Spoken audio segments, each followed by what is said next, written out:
and your daughter Ma Nitya Mahasada Priya.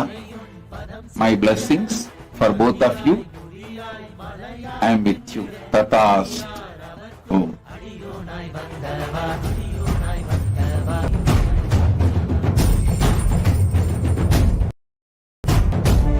Namah Shivaya. Shiva Shivaya. Namah Shivaya. Ennappanallava, ennappanallava, entayumallava, entayumallava, tannai unarthidum ஞானம் அளித்தவா. ennappanallava, entayumallava, tannai unarthidum ஞானம் அளித்தவா. எண்ணம் எண்ணம் கடந்தவா, பொங்கும் அருவியாய் ஆனந்தம் தந்தவா, எங்கும் நிறைந்தவா, எண்ணம் கடந்தவா, பொங்கும் அருவியாய் ஆனந்தம் தந்தவா. என்னப்பனல்லவா, எந்தாயும் அல்லவா, தன்னை Om. Hang King Sheng. I give you all the 5 boons. Blessings. You will have maturity and intensity.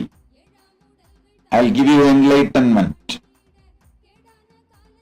You will be my Skanda and Ganesha. I accept you as my Skanda and Ganesha. You will experience my love intensely. My blessings for you, your whole family and your cat. Tatast. Vinod Mohan. My blessings. I'll protect you from all these critical problems. Don't worry. Vinod Mohan.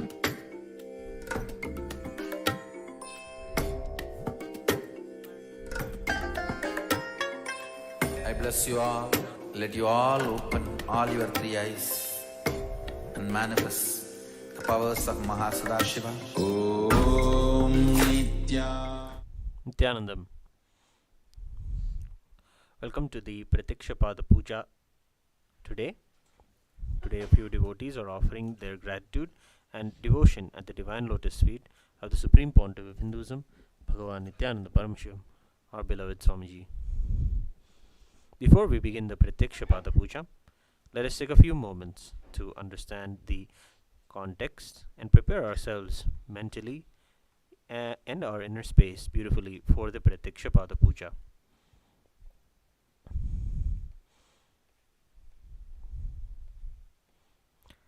The Pratikshapada Puja is the simplest and most authentic way one can connect to the divine. It produces in one the Advaita Bhakti, the space of devotion rooted in oneness with cosmic consciousness. For many millennia, across all changing times, these rituals have been practiced and passed down onto generations, providing their timeless value in always catering to the next generation's needs. Today, we have the Supreme Pontiff of Hinduism, Bhagavan Nithyananda Paramashivam, in our life, who is compassionately giving us the authentic source, the authentic way to connect with him through the kriyas, through the rituals such as the Pratikshapada Puja.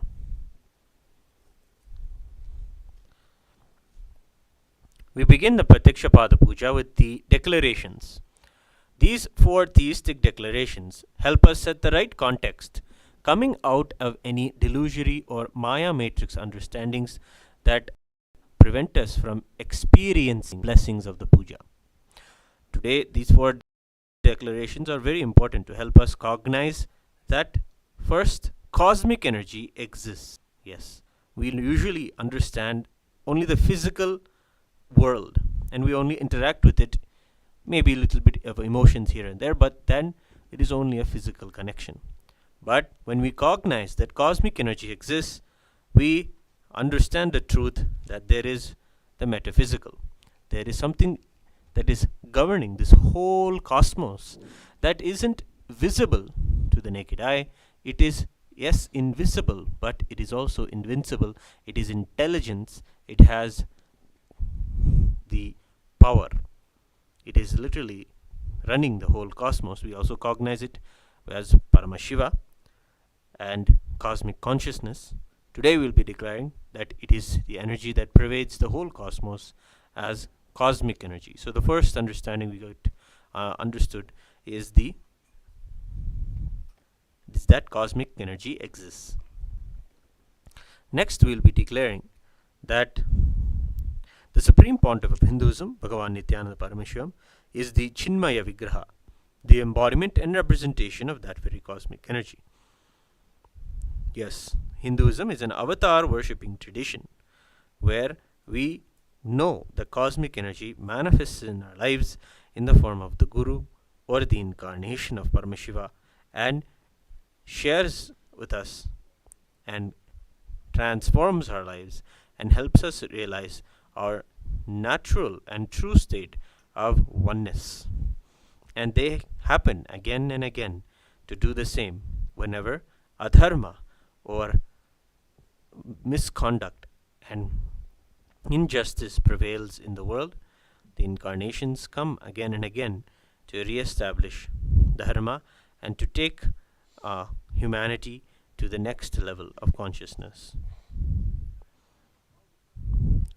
This way, we cognize that cosmic energy exists and that the Supreme Pontiff of Hinduism is an Chinmaya Vigraha, the embodiment and representation of that very cosmic energy.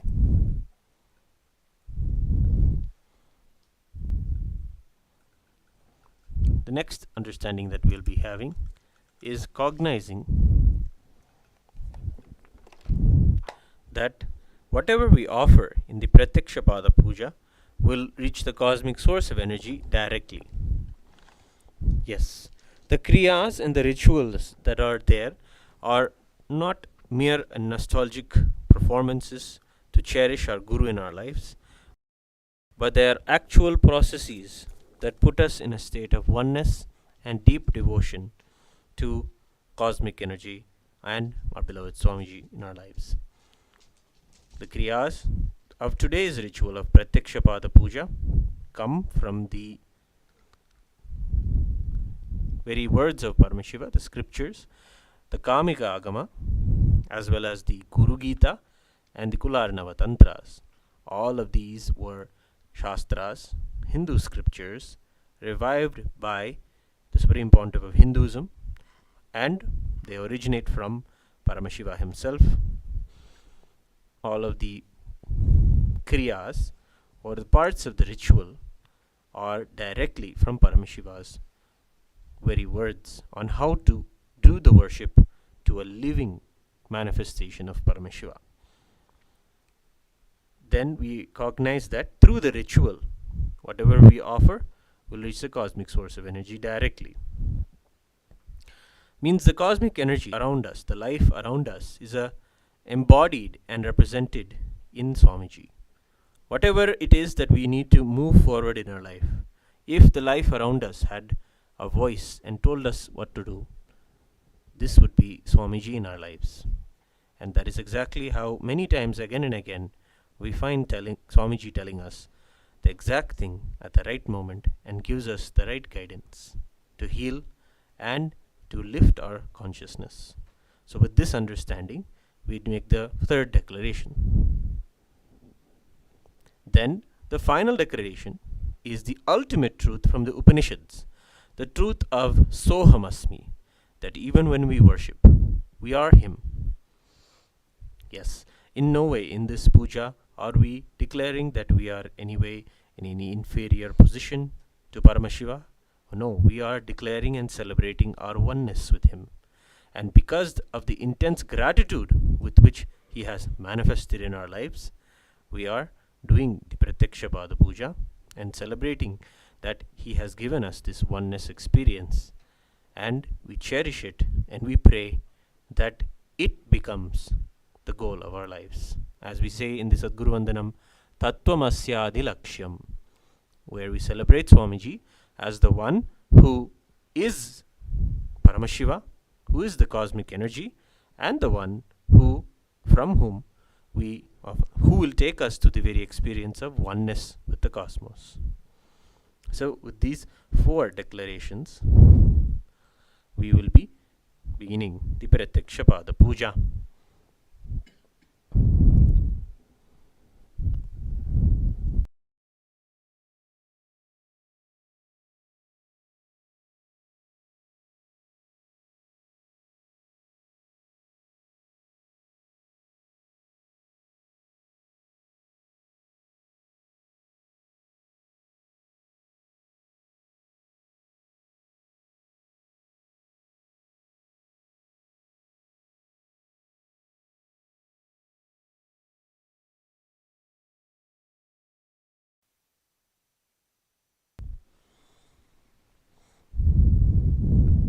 We'll now begin the Pratyakshapada Puja. Please be seated with your head, neck and spine in a straight line. And please be in a space of deep gratitude and oneness in the Ananda Gandha.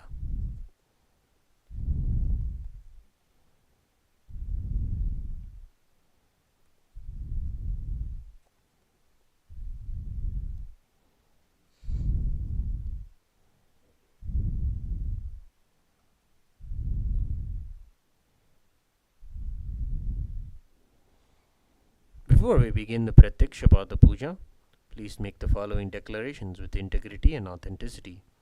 If you agree, please say yes loudly. I authentically cognize, which is internally process, understand, and declare the truth that cosmic energy exists. Yes. I authentically cognize, which is internally process, understand, and declare the truth that the Supreme Pontiff of Hinduism, Bhagavan Nithyananda Paramashivam, is the Chinmaya Vigraha, the embodiment and representation of that very cosmic energy. Yes. I authentically cognize, which is internally process, understand, and declare the truth that whatever I offer during the Pratyakshapada Puja at the Divine Lotus feet of the Supreme Pontiff of Hinduism, Bhagavan Nithyananda Paramashivam, will reach the cosmic source of energy directly. Yes.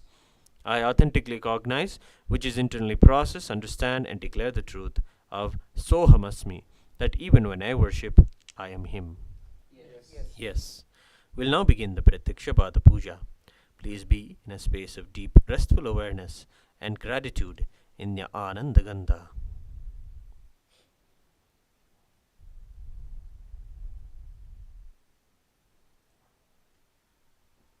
Nityanandam Paramasukhadam Kevalam Jnanamurtim Dvandvadidam Gagana Sadrusham Tattvamasyaadilaksham Ekam Nityam Vimalamachalam Sarvadhi Sakshibhutam Bhavadidam Trigunarahidam Sadgurum Tam Namami Nityanandeshwara Paramashiva Samarambha Nityanandeshwari Paramashiva Shakti Madhyama Nityananda Pariyantam Vande Guru Paramparam Lalate Tripundri Nitila Dhrita Kasturi Tilakaha Spuranmaladhara Spurita Katikaupi Navasanaha Tadhano Dushtaram Chirasiphanirajam Chashikalam Pradeepa Sarvesham Arunagiri Yogi Vijayate.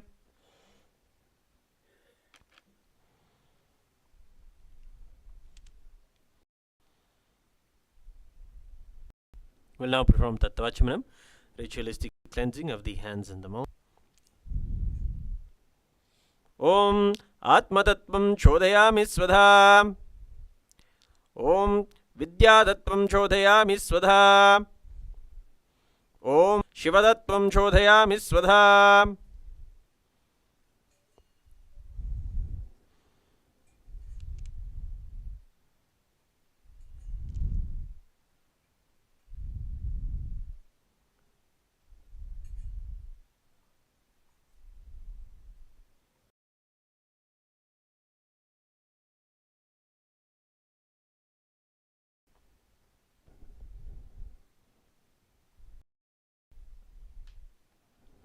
We'll now perform Shuklam Bharadram Mahaganapati to remove all the obstacles and give us an auspicious beginning to the Pratyakshapada Puja. Tap your sides of your forehead 5 times as we chant the following mantra. Shuklam Bharadharam Vishnum Shashivarnam Chaturbhujam Prasannapadanam Dhyayet Sarva Vignopashantayet. We'll now perform pranayama. With your right hand, close your right nostril with your right thumb. Inhale through the left nostril. Hold both your nostrils closed and hold your breath. And exhale through the right nostril, holding your left nostril closed. As we do each of the 3 steps of pranayama, we will be chanting the Samhita mantras.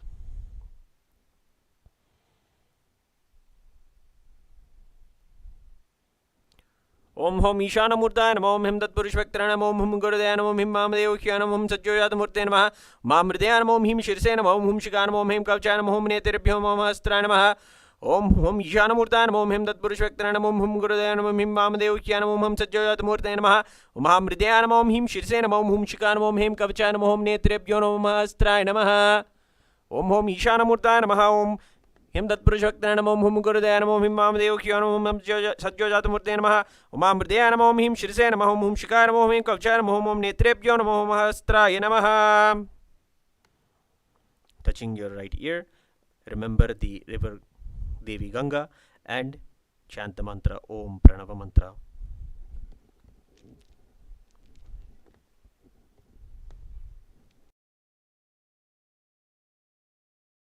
Chant the Sankalpa mantra. Please clasp your right hand in your left hand and keep both your hands on your right thigh.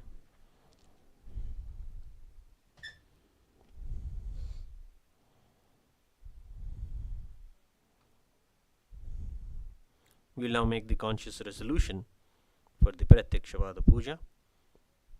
Please have the intention for all the auspicious blessings to manifest. And please be in a space of deep gratitude and oneness to be in this very space, offering this puja to Swamiji. Mamopatta samasta duritakshaya dvara Bhagavat Shri Nithyananda Paramashiva Prityartham Shri Nithyanandeshwari Paramashiva Shakti Sameta Shri Nithyanandeshwara Paramashiva Prityartham cha Shubhe Shobhane Muhurte Adya Brahmanaha Dvitiya Pararthe Shri Shweta Paraha Kalpe Vaivasvata Manvantare Ashtavimshatitame Nitya Yuge Prathame Pade Jambu Dvipe Bharata Varshe Bharatakhande Meroho Dakshine Parshve Shakhabde Asmin Vartamane Vyavaharike Prabhavadinam Shastyaha Samvatsaranam Madhye Shobhakritanama Samvatsare Dakshinayane Lakshmi Venkateshwara Ritau Simhamase Shukla Bhakshe Dutiyayam Shubhatitau Shukravasare Yuktayam Purva Phalguni Nakshatra Shiva Yoga Taitalakarana Evam Guna Visheshena Vishishtayam Asyam Shubhatito.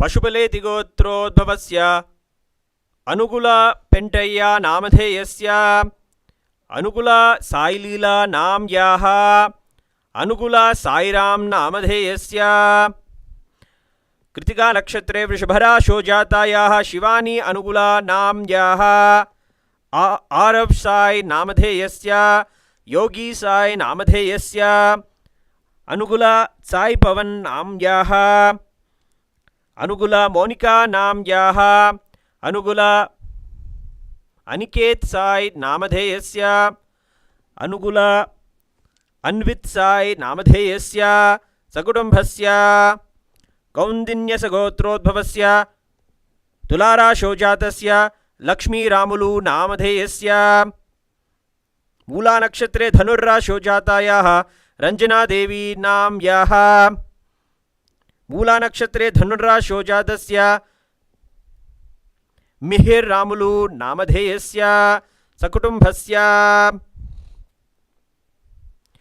Leong Iok Teng Namadheyasya Leong Sam Kit Namadheyasya Wong Im Oi Namadheyasya Leong Fai San Namadheyasya Leong Ka Man Namadheyasya Sakutumbhasya Xiao Zi Jun Namadheyasya Chai Shi I Nam Yaha Xiao Li Nam Yaha Tara Xiao Jian Yu Bidharg Bhakt Nam Yaha Xiao Fe Namadheyasya Sakutumbhasya cha Shri Kailasonnata Dvadashanta Shamala Pitharuda परशिवपुत्र Ratnakumar गुरुमन्यतुल्यावतार Shri Parvati स्तन्यपानलब्ध दिव्यज्ञानविश्रुत सकलनिगमागमसारभूत द्राविडवेद प्रवक्त्रे श्रीमत्परमशिव करुणा समधिगत मुक्तामय चतुरश्रयान् गीयमान छत्र चामर श्रीचिह्न काहलादि समस्त बिरडावल्यलंकृत ज्ञान विज्ञान चक्रवर्ती सर्वजन संग सद्यो निर्वाण दीक्षाब्जयापवर्गवर्ष विश्रान जीमूत परमत कलभ केसरी शैव सिद्धांत स्थापनाचार्य श्री राजाधिराज पांड्य महाराज गुरु क्षपन शाख्यादि महांधकार निवारण ज्ञान भानु वीक्षणा नरहारध्वधोच्छेदन पूर्वक श्रीमद्वृषभध्वज स्थापक शैव समय कर्तृ सर्वज्ञ पीठारूढ़ श्री जगद्गुरु श्री ज्ञान संबंध देशिक स्वामी वागीश सुंदर माणिक्य वाचक स्वामी नाम अवतार भूत श्री ज्ञान संबंध स्वामी पुनरुद्धृत श्यामला पीठ सर्वज्ञ पीठ त्रिनवत्युत्तर द्विशततम गुरु महासन्निधान अरुणगिरि योगीश्वर परंपरागत अरुणाचल सर्वज्ञ पीठ गुरु महासन्निधान कैलास परंपरागत कांची कैलास सर्वज्ञ पीठ त्रयस्त्रिंशदुत्तर द्विशततम गुरु महासन्निधान नित्योत्सव नित्य मंगल नित्य कल्याण नित्य रचित कैलास परंपरागत आदि कैलास नित्यानंद पीठ महासंस्थान महासिंहासन पीठ कर्तृ साक्षात् श्री परमशिव समुद्भूत कैलास परंपरागत वैवस्वत मनु इक्ष्वाकु हरिश्चंद्र भगीरथ श्रीरामचंद्र शूरसेन इत्याद्यनवच्छिन्न सार्वभौम चक्रवर्ती परंपरागत चतुष्षष्टि योगिनी मंडित चतुष्षष्टि संप्रदाय प्रवर्तक मनुधर्म शासन सूर्यवंश प्राप्त सर्वज्ञ पीठ सुरांगी साम्राज्य मूर्धाभिषिक्त चूडामणे साक्षात् श्री परमशिव समुद्भूत कपिल महागुरु पुनरुद्धृत महानिर्वाणि पीठ अष्टोत्तर सहस्र श्री महामंडलेश्वर साक्षात् श्री परमशिव समुद्भूत कपिल महागुरु पुनरुद्धृत महानिर्वाणि पीठ अष्टोत्तर सहस्र श्री महामंडलेश्वर साक्षात् श्री परमशिव समुद्भूत श्री महागणपति समारंभ अनवच्छिन्न पीठाधीश्वर गुरु परंपरा प्राप्त अटल पीठ अष्टोत्तर सहस्र श्री अटल पीठाधीश्वर धर्म मुक्ति स्वर्गपुर स्वर्ण पीठ त्रयोविंश गुरु महासन्निधान कैलास परंपरागत आदिपीठ सर्वज्ञ पीठ जगद्गुरु श्री कैलास पुनरुद्धारक कैलास परमाचार्य श्रीमत् परमहंस परिव्राजकाचार्य वर्य सच्चिदानंद प्रणव स्वरूप श्रोत्रिय ब्रह्मनिष्ठ श्रीमद् जगद्गुरु श्रील श्री भगवत् श्री नित्यानंद परमशिव श्री ज्ञान संबंध देशिक परमाचार्य स्वामिनां प्रीत्यर्थम तेषां पादारविन्दयोः भक्ति सिद्ध्यर्थम गुरु कृपा कटाक्ष सिद्ध्यर्थम क्षेम स्थैर्य वीर्य विजय आयुरारोग्य ऐश्वर्यानाम् अभिवृद्ध्यर्थम धर्मार्थ काम मोक्ष चतुर्विध फल पुरुषार्थ सिद्ध्यर्थम समस्तु दुरोपशान्त्यर्थम समस्त मंगलावाप्यर्थम भगवत् श्री नित्यानंद परमशिव प्रसादेन सकुटुम्बस्य ज्ञान वैराग्य जीवन मुक्ति प्राप्त्यर्थम श्री नित्यानंदेश्वरी परमशिव शक्ति समेत श्री नित्यानंदेश्वर परमशिव अवतार भूत श्री सर्वदेव देवी स्वरूप भगवत् श्री नित्यानंद परमशिव प्रत्यक्ष पाद पूजां करिष्ये. Drop the akshita and flowers on your right hand side and wash your right hand side, not your right hand, with the water from the Panchapatram.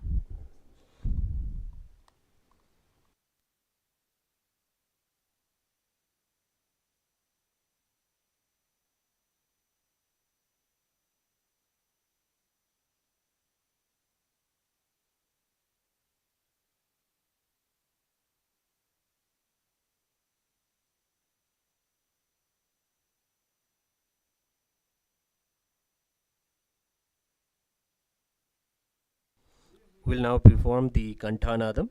Please take the bell in your left hand and ring it loudly above your heart level as we chant the following mantra. Om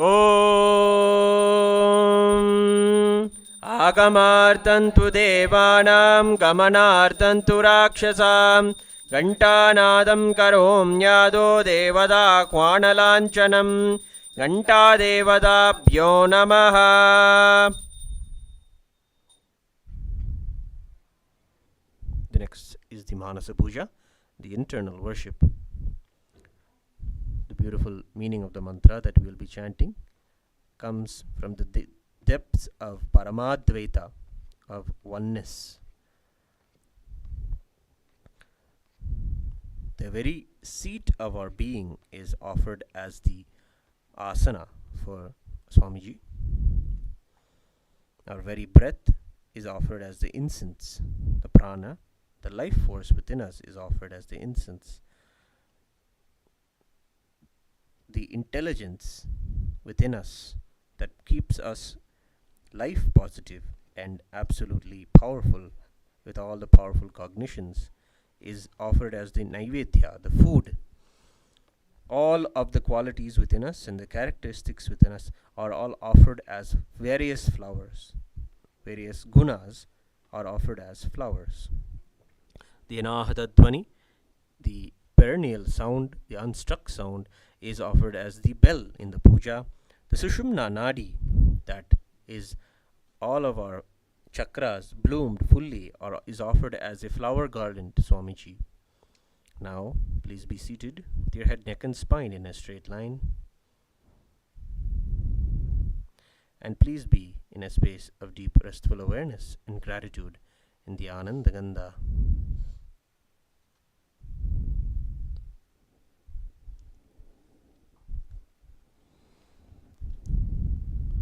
Om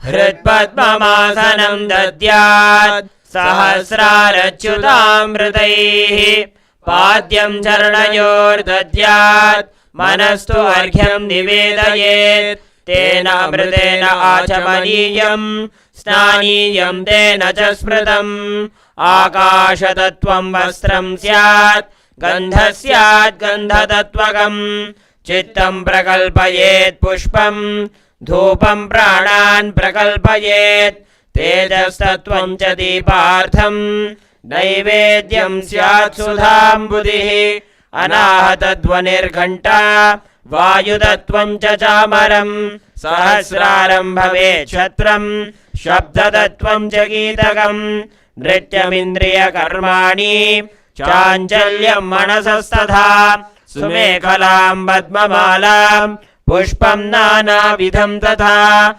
Amayadyair bhava pushpaihi Archayet bhava gocharam Amayam manahankaram Aragam mamadam tatha Amohakam madam pancha Advesha akshobhakau tatha Amatsaryam malo pancha Dasha pushpam vidurbudhaha Ahimsa paramam pushpam Pushpam indriya nigraha Daya pushpam kshama pushpam Jnana pushpam cha panchamam Iti panchadasher Bhava pushpaihi Sambhujayet Bhagavantam Shri Nithyananda Paramashivam. We'll begin the Upachara Puja, the external worship. The first offering is Asanam, the offering of the seat.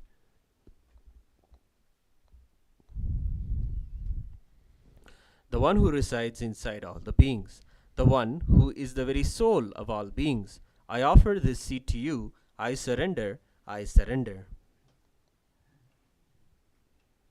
Now, please take the akshata and the flowers in your hands and offer them at His Divine Holiness Swamiji's feet at the end of the mantra.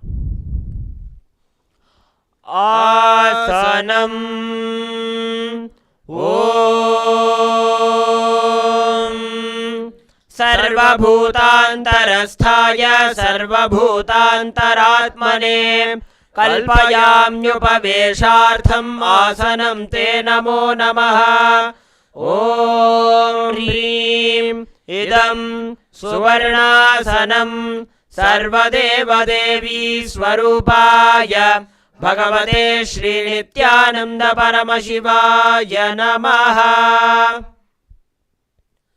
The next offering is Swagatam, the offering of welcoming. Because of being established in the calmness of restful awareness and being free from the attitude of performing all actions related to the 5 cosmic functions, Paramashiva is called as Shiva by the experts of the great tantras, the agamas. I offer myself unto that Shiva, who is the Guru, who is the eternally beyond passion and who is beyond any limiting aspects of embodying and manifesting in form. Because of his immeasurable greatness and being eternally unborn, he is greatly praised and celebrated as Ananta, the darshan of the one that is desired by the devas for the fulfillment of their ambitions. That Paramesha, the Supreme Lord, we welcome you, Prabhu.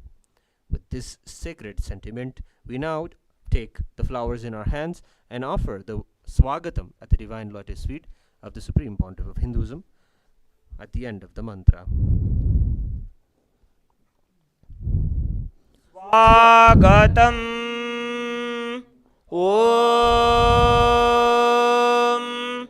शान्तत्वात् सर्वकर्तृत्वात् भावोपरधिकारणात् शिवोक्तौ महातन्त्र मन्त्रविद्भिः सदा शिवः तस्मै शिवाय गुरवे वीतरागकलाय वै अमेयत्वात् अनन्तोऽयम् अजत्वात् च प्रकीर्तितः यस्य दर्शनमिच्छन्ति देवाः स्वाभीष्टसिद्धये तस्मै ते परमेशान स्वागतं स्वागतं प्रभो अद्य मे सफलं जन्म जीवनं सफला क्रियाः स्वागतं यत्त्वया तन्मे तपसां फलमागतम् ॐ ह्रीं सर्वदेवदेवी स्वरूप भगवन् श्री नित्यानन्द परमशिव स्वागतं सुस्वागतं ते.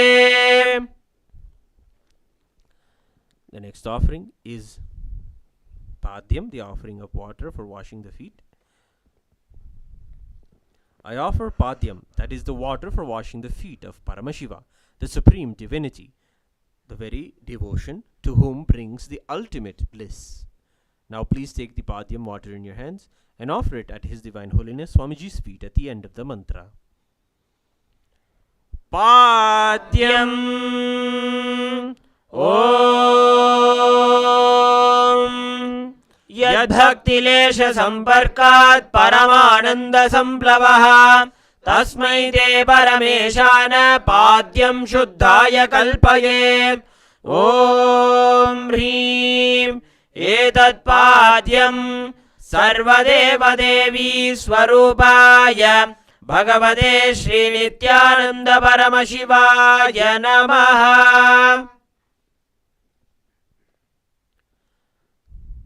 The next offering is Arghya, the offering of the traditional bouquet.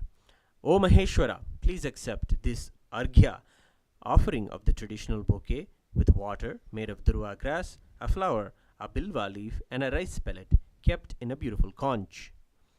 Please take the Arghya in your hands and offer it at His Divine Holiness Swamiji's feet at the end of the mantra.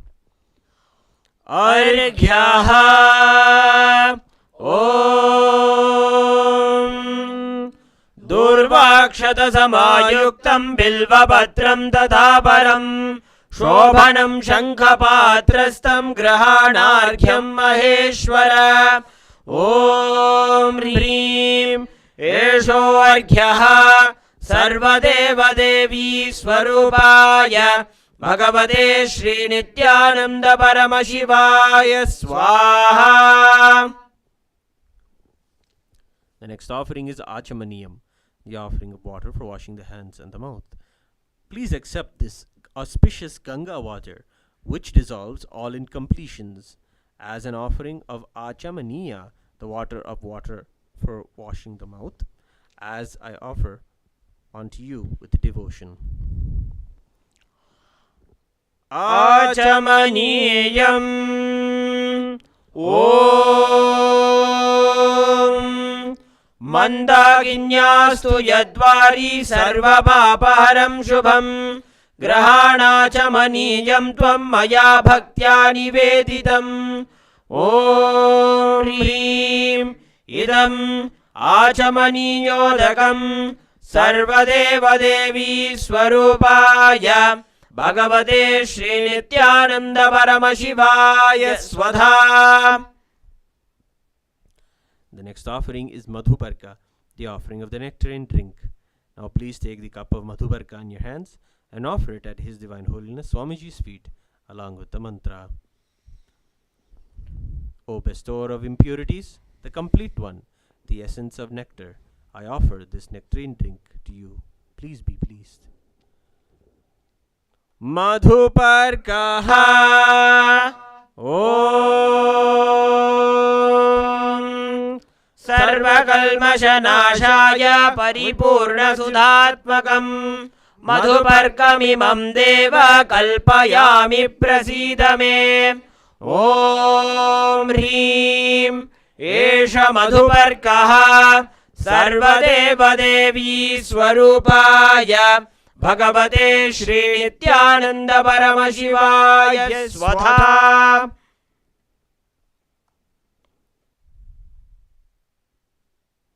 The next offering is Gandhatelam, the offering of the scented oil. Please accept this scented oil, O benefactor of all the worlds. You are the purest among all the worlds. I offer you the most scented oil. Please take the Gandhatelam in your hands and offer it at His Divine Holiness Swamiji's feet at the end of the mantra. गन्धतैलम् ॐ स्नेहं गृहाण स्नेहेन लोकानां हितकारक सर्वलोकेषु शुद्धस्त्वं ददामि स्नेहमुत्तमम्. ॐ ह्रीं इदं गन्धतैलं सर्वदेवदेवी स्वरूपाय भगवते श्रीनित्यानन्द परमशिवाय निवेदयामि.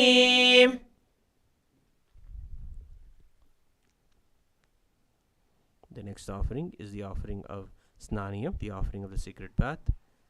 Please accept this pleasantly cool, pure, clear, and appealing water for your sacred bath offered by me with devotion to you. Please take the Snaniyam water in your hands and offer it at His Divine Holiness Swamiji's feet at the end of the mantra. स्नानीयम् ॐ इदं सुशीतलं वारी स्वच्छं शुद्धं मनोहरम् स्नानार्थं ते मया भक्त्या कल्पितं प्रतिगृह्यताम्. ॐ ह्रीं इदं स्नानियोदकं सर्वदेवदेवी स्वरूपाय भगवते श्रीनित्यानन्द परमशिवाय निवेदयामि. The next offering is Vastram, the offering of clothing. Now, I offer the Vastram, this cloth offering, to the one who removes the veil of Maya or illusion, who is the true light of enlightenment, who does not have a veil of Maya, and who has the very space as the dress. Please take the Vastram in your hands and offer at the end of the mantra. Vastram Om Maya Chitrapata Channa Nijaguhyoru Tejase Niravarana Vignaya Vasaste Kalpayamyaham. Om Hrim Idam Vastrottariyam Sarvadevadevi Swarupaya Bhagavate Srinityananda Paramashivaya Nivedayami. The next offering is Abharanam, the offering of jewelry. I offer this golden ornament to you, who, by very nature, has a gracefully beautiful body, and who is the source of shelter of all the powers. May you be pleased. Please take the Abharanam in your hands and offer it at His Divine Holiness Swamiji's feet at the end of the mantra. Abharanam Om स्वभावसुन्दराङ्गाय नानाशक्त्याश्रयाय ते सुवर्णं भूषणं तुभ्यं कल्पयामि प्रसीद मे ॐ ह्रीं इदं सुवर्णाभरणं सर्वदेवदेवी स्वरूपाय भगवते श्रीनित्यानन्द परमशिवाय निवेदयामि. The next offering is the offering of Gandha, the offering of the sandalwood, scented sandalwood paste. I neither know your body, nor do I know all of your actions. Please accept and apply this sandalwood paste offered by me. Now please take the Gandha in your hands and offer it at Swamiji's feet at the end of the mantra. Gandha Om Shariram Nena Janami Cheshtam Naiva Cha Maya Nivedidan Gandhan Pratigrihya Vilipyata Om Hrim Esha Gandha Sarvadeva Devi Svarupaya Bhagavate Srinityananda Paramashivaya Namaha. The next offering is Pushpam, the offering of fragrant flowers. Please accept these appealing and elegant flowers of different kinds which are grown in the forest of Turiya, the space of ultimate restful awareness. Now please take the flowers smeared with sandalwood paste in your hands and offer them at His Divine Holiness Swamiji's feet at the end of the mantra. Pushpam Om Turiyavana Sampannam Nanar Gunamanoharam Ananda Saurabham Pushpam Grihyatamidamuttamam Om Hrim Etani Sachandana Pushpani Sarvadeva Devi Svarupaya Bhagavate Srinityananda Paramashivaya Baushate. The next offering is Bilva Patram, the offering of the Bilva leaf. I offer you, the Lord of all Devas, this holy Bilva leaf, in which dwells the Devi of richness, and which is so much loved by Lord Paramashiva. Please take the Bilva leaf smeared with sandalwood paste in your hands and offer it at His Divine Holiness Swamiji's feet at the end of the mantra. Bilva Patram Om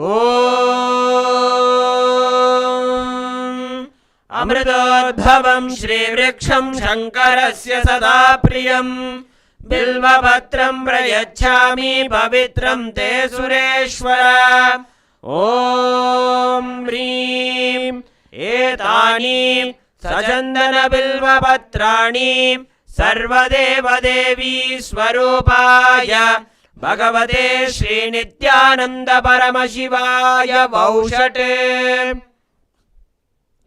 The next offering is Tulasi Patram, the offering of the Tulasi leaf. Now please take the Tulasi leaf smeared with sandalwood paste in your hands and offer it at His Divine Holiness Swamiji's feet at the end of the mantra. Let this offering of Tulasi leaf be unto the Supreme Soul, who is unlimited, who has unlimited forms, and who is the bestower of all boons.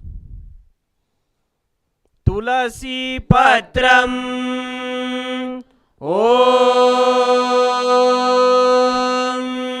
Namaste Bahurupaya Varadamurtaye Paramatmane Swaha Om Hrim Idam Sachandana Tulasi Patram Sarvadeva Devi Svarupaya Bhagavate Srinityananda Paramashivaya Namaha. The next offering is Dhupa, the offering of the lit incense. The incense smoke is made of sacred herbs of intoxicating fragrance. Please accept this incense smoke fit to be inhaled by all the devas. Now, please take the lit incense in your hands and slowly wave it towards our beloved Swamiji and ring the bell as you do so. धूपः ॐ वनस्पतिरसो दिव्यो गन्धाद्यः सुमनोहरः आघ्रेयः सर्वदेवानां धूपोऽयं प्रतिगृह्यताम् ॐ ह्रीं एष धूपः सर्वदेवदेवी स्वरूपाय भगवते श्रीनित्यानन्द परमशिवाय नमः. The next offering is Deepa, the offering of the lit lamp. Please accept this light of inner and outer worlds, which is very bright and removes the darkness from everywhere. Now please take the lit lamp in your hands and slowly wave it towards Swamiji along with the mantra. Please ring the bell as you do so. दीपः ॐ सुप्रकाशो महादीपः सर्वतस्तिमिरापः सबाह्याभ्यन्तरज्योतिर्दीपोऽयं प्रतिगृह्यताम् ॐ ह्रीं एष दीपः सर्वदेवदेवी स्वरूपाय भगवते श्रीनित्यानन्द परमशिवाय नमः. The next offering is Naivedyam, the offering of food. These different kinds of food offerings are prepared from sweetener and other ingredients. O Lord, please accept this food offering prepared by me with devotion. Now please take the Uddharani of water and hover it around the Naivedyam.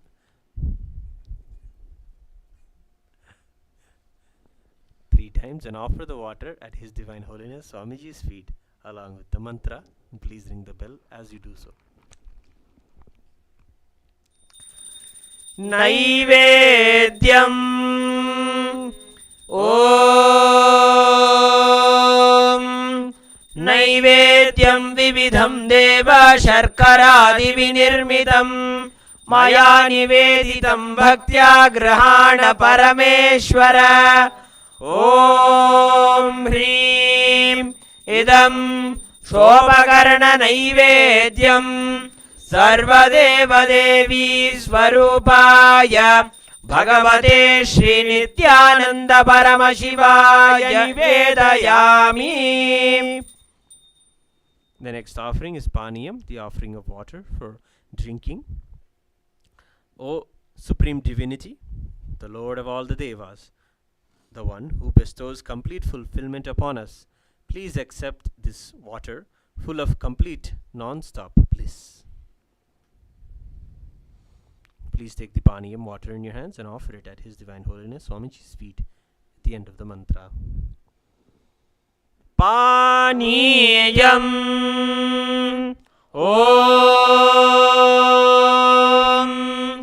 समस्तदेवदेवेश सर्वतृप्तिकरं परम् अखण्डानन्दसम्पूर्णं ग्रहाणजलमुत्तमम् ॐ ह्रीं इदं पानार्थोदकं सर्वदेवदेवी स्वरूपाय भगवते श्रीनित्यानन्द परमशिवाय नमः.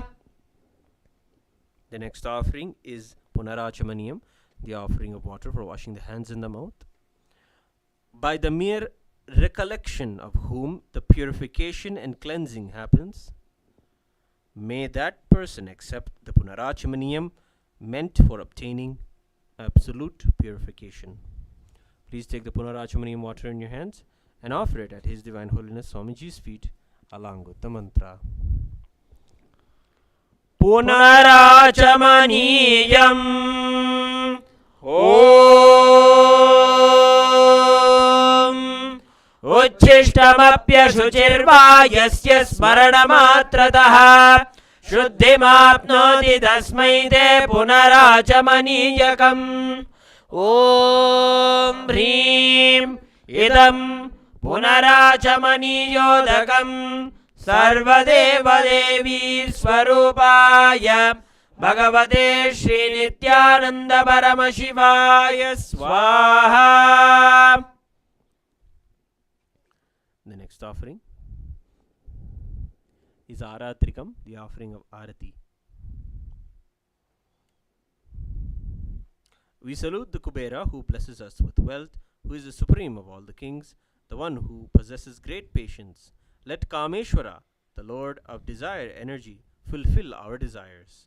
I offer pranams, that is the worship and salutations, to the one who is as pure as the camphor, the one who has incarnated because of intense compassion, the one who is the essence of life, the one who has the king of the serpents as his ornament, the one who lives eternally in the lotus of the heart, and the one who has both the Shiva energy, that is the cosmic masculine energy, and the Devi energy, the cosmic feminine energy at its peak. I offer my pranams to you. Please take the lit Arati lamp in your hands and slowly wave it towards Swamiji along with the mantra. Please ring the bell as you do so. Aratrikam Om Hrim Esha Deepamala Sarvadeva Devi Swarupaya Bhagavate Shri Nityananda Paramashivaya Namaha. Om Rajadhirajaya Prasahya Sahine Namo Bhayam Vaishravanaya Gurmahe Same Kaman Kama Kamaya Mahyam Kameshwaro Vaishravano Dadhatu Kuberaya Vaishravanaya Maharajaya Namaha. Karpura Gauram Karunavataram Samsarasaram Bhujagendraharam Sada Vasantam Hridayaravindev Bhavam Bhavani Sahitam Namami. Bhavam Bhavani Sahitam Namami. Bhavam Bhavani Sahitam Namami. Aratrikam Samarpayami Bhagavat Shri Nityananda Paramashiva Charanakamaleebhyo Namaha. The next offering is Pushpanjali, the offering of flowers.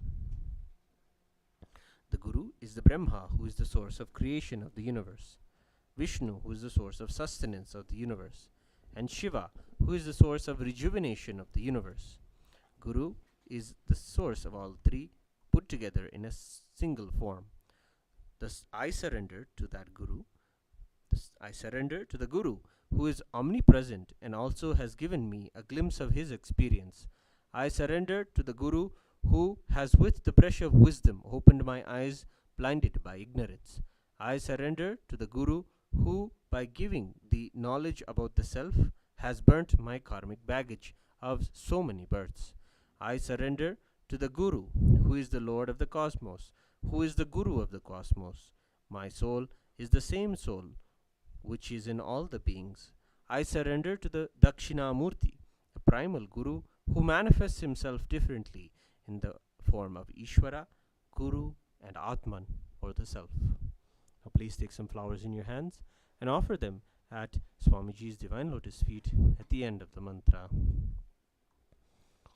Pushpanjalihi Gurur Brahma Gurur Vishnu Gurur Devo Maheshwaraha Guru Sakshat Param Brahma Tasmai Shri Gurave Namaha. Akhanda Mandalakaram Vyaptam Yena Characharam Tatpadam Darshitam Yena Tasmai Shri Gurave Namaha. Ajnanatimirandhasya Jnananjanashalakaya चक्षुरुन्मीलितं येन तस्मै श्रीगुरवे नमः। अनेकजन्म सम्प्राप्त कर्मबन्धविदाहिने आत्मज्ञानप्रदानेन तस्मै श्रीगुरवे नमः। मन्नाथ श्रीजगन्नाथो मद्गुरु श्रीजगद्गुरुः ममात्मा सर्वभूतात्मा तस्मै श्रीगुरवे नमः। ईश्वरो गुरुरात्मेति मूर्तिभेदविभागिने व्योमवद्व्याप्तदेहाय दक्षिणामूर्तये नमः। नित्यानन्दं परमसुखदं केवलं ज्ञानमूर्तिं द्वन्द्वातीतं गगनसदृशं तत्त्वमस्यादिलक्ष्यम् एकं नित्यं विमलमचलं सर्वधी साक्षिभूतं भावातीतं त्रिगुणरहितं सद्गुरुं तं नमामि। पुष्पाञ्जलिं समर्पयामि भगवच्छ्री नित्यानन्द परमशिव चरणकमलेभ्यो नमः। ॐ नित्यानन्दम्।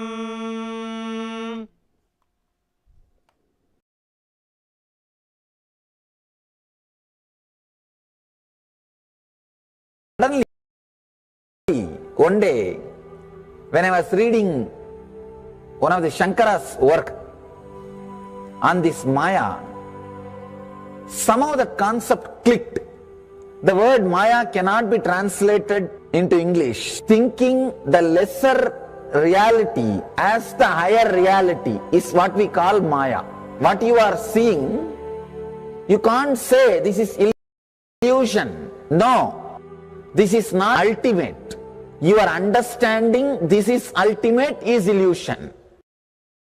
The moment the click happened, I was ready not only to leave the house, decided to live like a Shankara.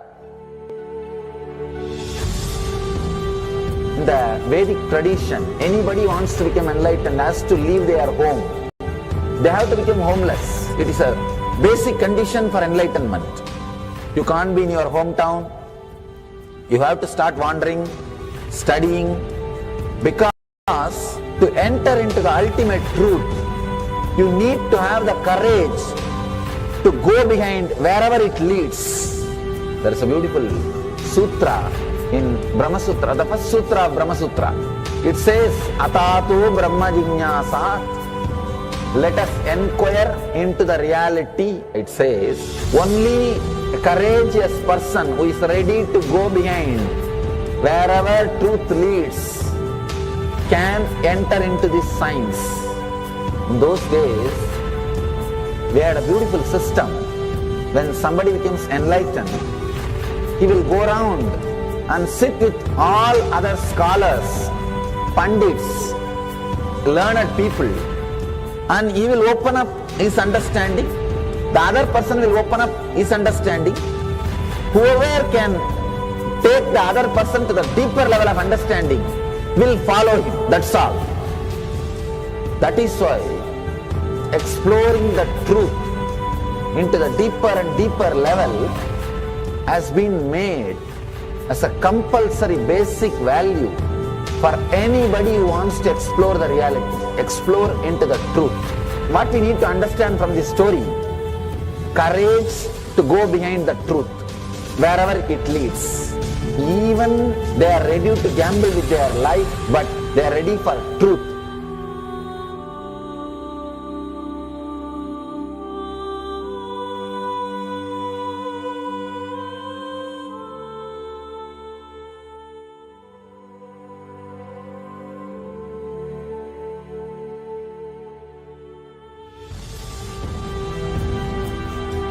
If you accept or start working on the reality, whatever you see can be Maya, it feels as if the ground on which you are standing is opening or giving way, is taken away. It needs courage. It may suddenly open a new door to you. You must be able to go into the door, only then you can see the next door.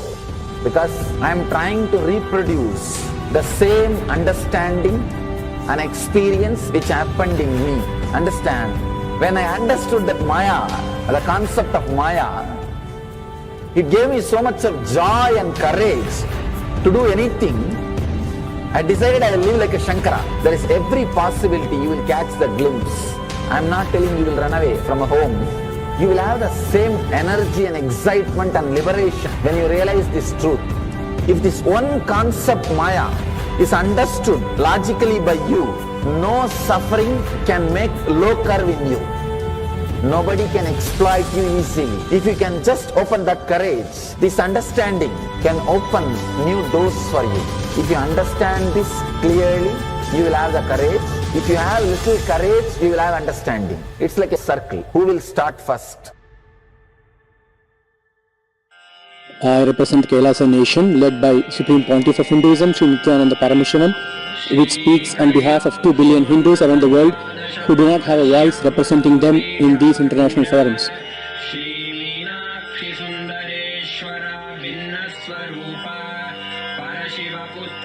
Alright, I'll start from my side first.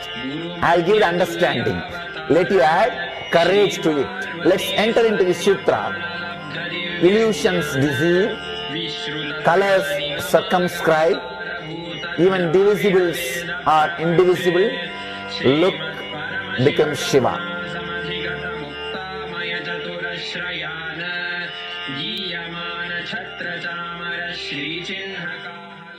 Welcome you all with my love and respects. Before entering into the sutras, I want all of you to just sit for a few seconds. Sit straight and just prepare yourself. Because this understanding about which I am going to talk gave me the courage to leave the home. Today's subject is Maya. Actually, many times, the young age I used to think I should leave the home, go around, live a sannyas life. Suddenly, one day, when I was reading one of the Shankara's work on this Maya, somehow the concept clicked. The word Maya cannot be translated into English. Thinking the lesser reality as the higher reality is what we call Maya. What you are seeing, you can't say this is illusion. No, this is not ultimate. Your understanding this is ultimate is illusion. The moment the click happened, I was ready not only to leave the house, decided to live like a Shankara. In the Vedic tradition, anybody wants to become enlightened has to leave their home. They have to become homeless. It is a basic condition for enlightenment. You can't be in your hometown. You have to start wandering, studying, because to enter into the ultimate truth, you need to have the courage to go behind wherever it leads. There is a beautiful sutra in Brahma Sutra, the first sutra of Brahma Sutra. It says, Atatu Brahma Jignasa. Let us inquire into the reality. It says, only a courageous person who is ready to go behind wherever truth leads can enter into this science.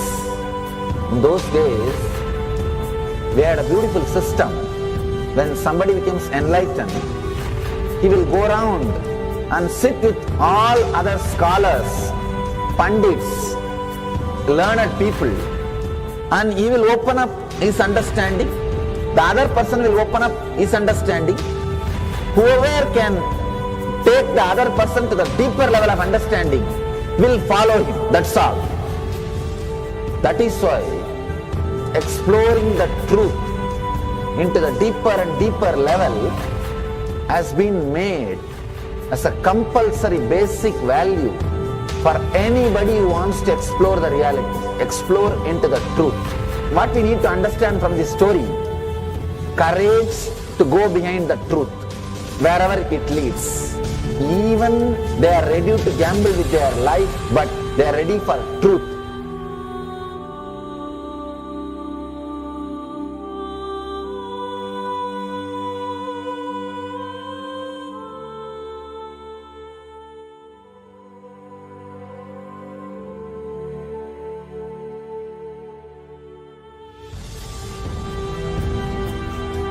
If you accept or start working on the reality, whatever you see can be Maya, it feels as if the ground on which you are standing is opening or giving way, is taken away. It needs courage. It may suddenly open a new door to you. You must be able to go into the door, only then you can see the next door.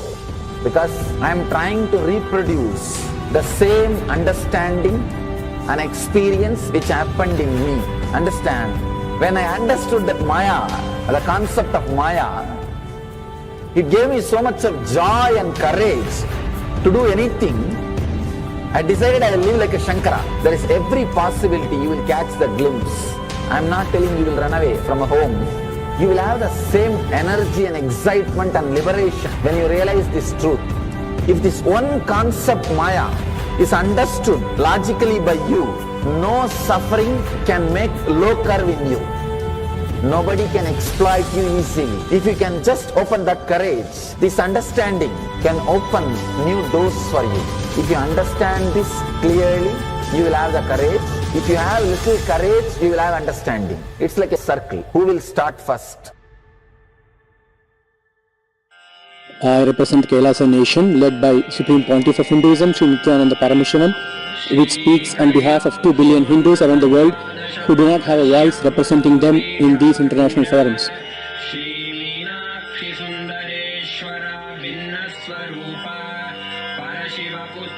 Alright, I'll start from my side first. I'll give the understanding. Let you add courage to it. Let's enter into the sutra. Illusions deceive, colors circumscribe, even divisibles are indivisible. Look becomes Shiva.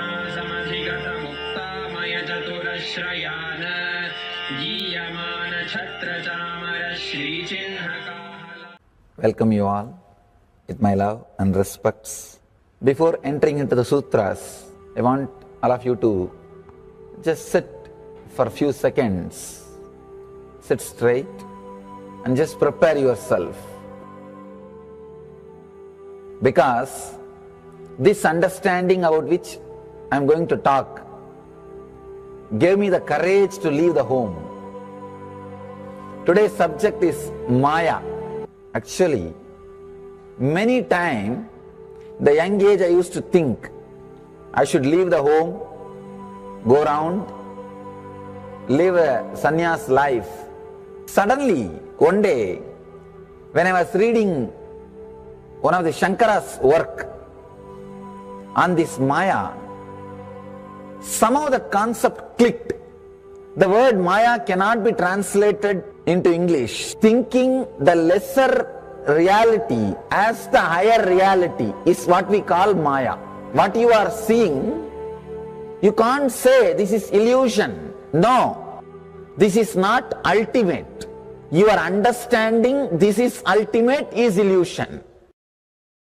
The moment the click happened, I was ready not only to leave the house, decided to live like a Shankara. In the Vedic tradition, anybody wants to become enlightened has to leave their home. They have to become homeless. It is a basic condition for enlightenment. You can't be in your hometown. You have to start wandering, studying, because to enter into the ultimate truth, you need to have the courage to go behind wherever it leads. There is a beautiful sutra in Brahma Sutra, the first sutra of Brahma Sutra. It says, Atato Brahma Jignasa. Let us inquire into the reality. It says, only a courageous person who is ready to go behind wherever truth leads can enter into this science.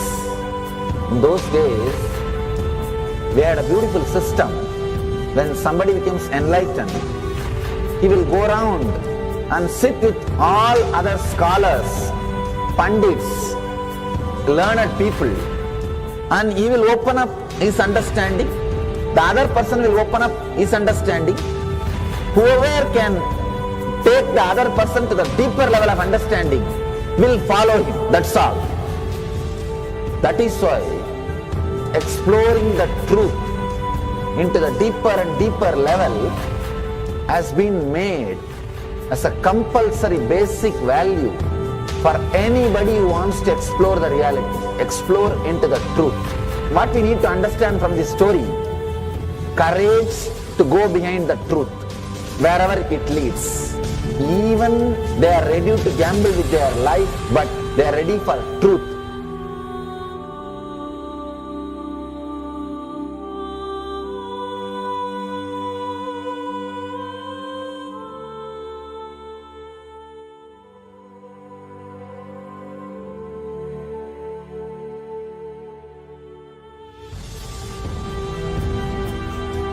If you accept or start working on the reality, whatever you see can be Maya.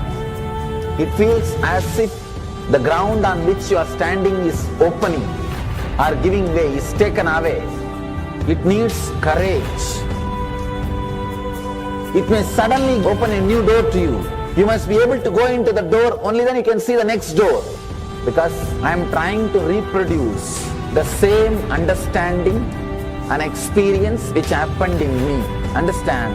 When I understood that Maya, the concept of Maya, it gave me so much of joy and courage to do anything. I decided I will live like a Shankara. There is every possibility you will catch the glimpse. I am not telling you will run away from a home. You will have the same energy and excitement and liberation when you realize this truth. If this one concept Maya is understood logically by you, no suffering can make low curve in you. Nobody can exploit you easily. If you can just open that courage, this understanding can open new doors for you. If you understand this clearly, you will have the courage. If you have little courage, you will have understanding. It's like a circle. Who will start first? I represent Kailasa nation led by Supreme Pontiff of Hinduism, Sri Nithyananda Paramashivam, which speaks on behalf of 2 billion Hindus around the world who do not have a voice representing them in these international forums.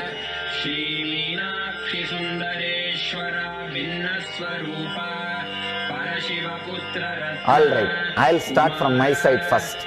I'll give the understanding. Let you add courage to it. Let's enter into the sutra. Illusions deceive, colors circumscribe, even divisibles are indivisible. Look becomes Shiva.